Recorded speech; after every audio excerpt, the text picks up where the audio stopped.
প্রিয় দর্শক, আসসালামু আলাইকুম। চলতি বছর এসএসসি পরীক্ষা বর্তমানে চলমান রয়েছে।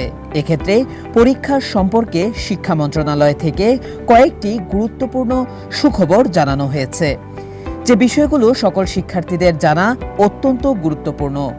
এবছর পরীক্ষা আয়োজন করা হলেও কিছুদিন আগে পরীক্ষা স্থগিত করা হয়েছিল।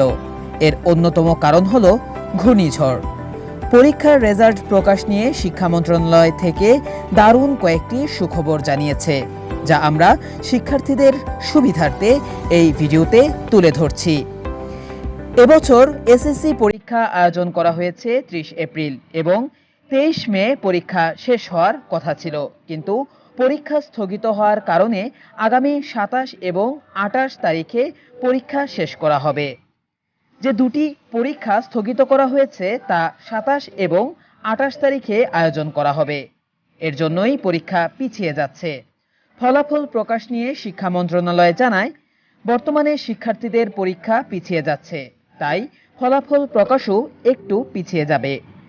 জুলাই মাসের মাঝামাঝি সময়ে ফলাফল প্রকাশ করার কথা ছিল, কিন্তু পরীক্ষা পিছানোর কারণে জুলাই মাসের শেষের দিকে ফলাফল প্রকাশ করবে শিক্ষা মন্ত্রণালয়।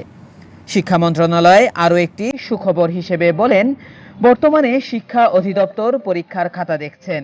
তারা জানিয়েছে, শিক্ষার্থীদের সুযোগ সুবিধা দেওয়া হবে।